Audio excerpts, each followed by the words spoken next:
Hello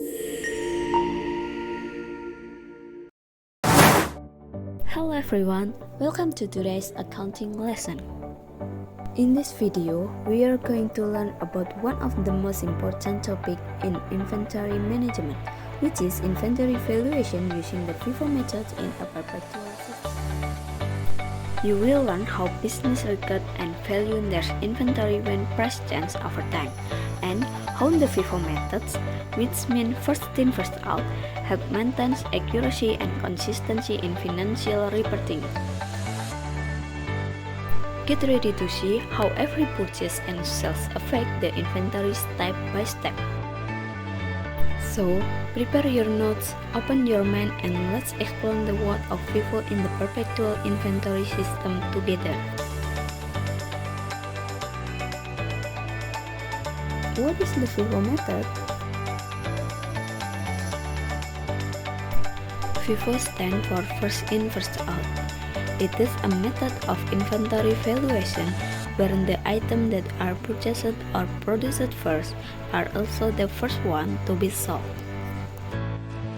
In other words, the oldest inventory is recorded as sold before the newer inventory.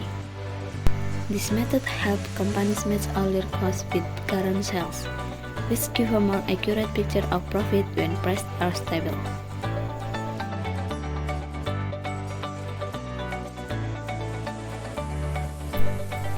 Now, let's see how the Fifo method works in a perpetual inventory system. Take a simple example. Here, we have 10 transactions for a company during January 2025. These transactions include purchases and sales of inventory, which we can see in the table below. The first transaction on January 1st is the beginning inventory 100 units at 10,000 rupiah each. The second transaction on January 3rd was the purchase of 200 units at 10,500 rupiah each. The third transaction on January 5th was the sales of 150 units. The fourth transaction on January 8th was the purchase of 100 units at 11,000 rupiah each. The fifth transaction on January 10th was sales of 120 units. The sixth transaction on January 12th was purchase on 150 units at 11,500 rupiah each. The seventh transaction on January 15th was sales on 100 units. The eighth transaction on January 18th was purchase on 200 units at 12,000 rupiah each. Next, the ninth transaction on January 20 was sales 180 units. The last transaction on January 25 was sale on 100 units.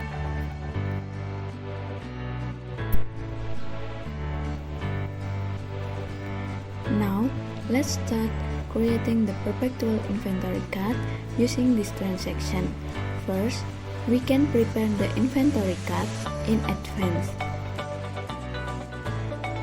We place the beginning inventory of 100 units at 10,000 rupiah each into the balance section on the card.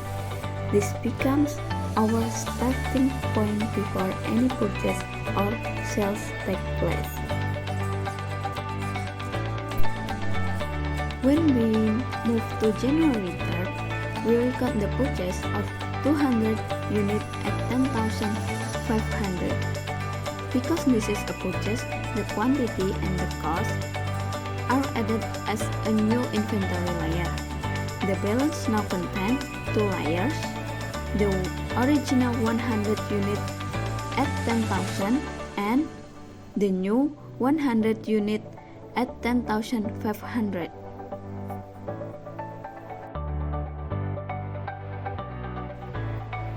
On January 5th, the company sells 150 units. Since we are using the Fifo method, we must remove inventory from the oldest layer first.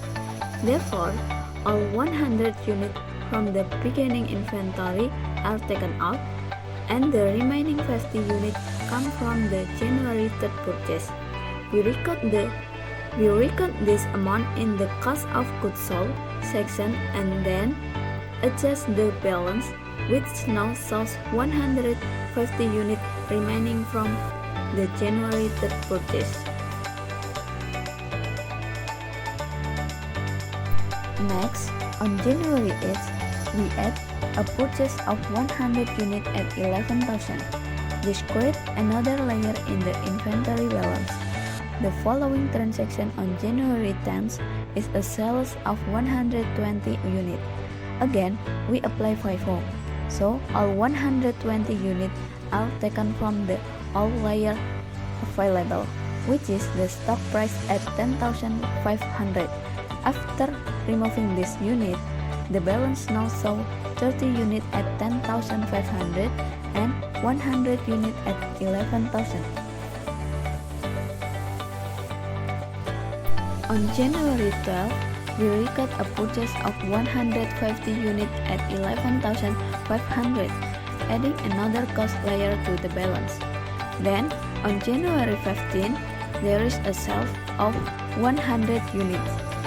Following Fifo, we first remove the remaining 30 units from the 10,500 layer, and the next 70 units come from the 11,000 rupiah layer.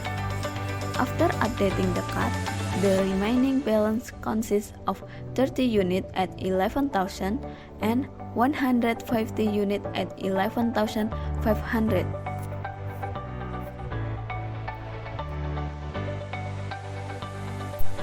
And then on January 18th, we record a purchase of 200 units at 12,000, adding another cost layer to the balance. After updating the card, the remaining balance consists of 30 units at 11,000, 150 units at 11,500, and 200 units at 12,000 after the purchase on January 18th. The next sales occur on January 20th, involving 180 units. Using Fifo again, we remove the oldest inventory, 30 units from the 11,000 layer and 150 units from the 11,500 layer. Once these are deducted, the only inventory left in the balance is the 200 units at 12,000. Finally, on January 25, there is a sale of 100 units. This unit must come from the oldest remaining layer, which is the 20,000 rupiah layer. After subtracting the sold unit, the ending inventory for the month becomes 100 units at 12,000.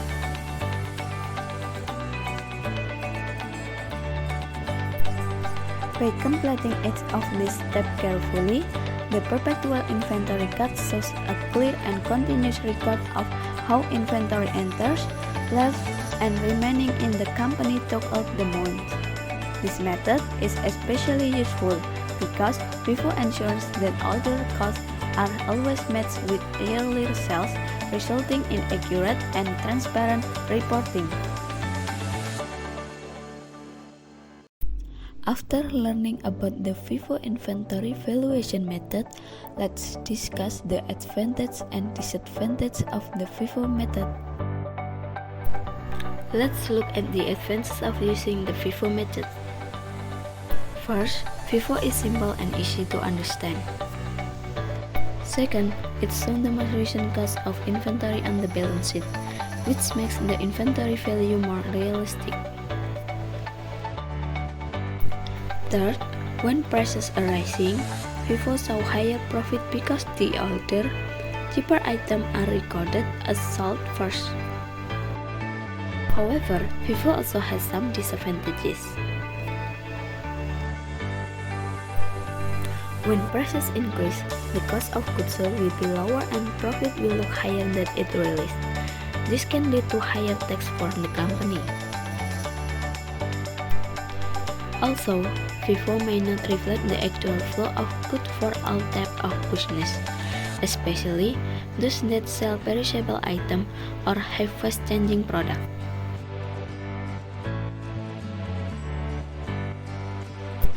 Good job everyone! Now you have learned how the Fifo method works in a perpetual inventory system. You understand how every purchase and sales is recorded step by step, and how the cost of goods sold and ending inventory are determined. Remember, Fifo or first in first out helps companies present their inventory and profit more accurately, especially when prices are stable. However, always be aware that change in price can also affect the result of this method. Keep practicing making inventory cut until you can do it confidently and accurately, because in accounting, accuracy and consistency are key. Thank you for learning with me today. See you in the next lesson, and don't forget, keep learning, keep growing, and keep accounting.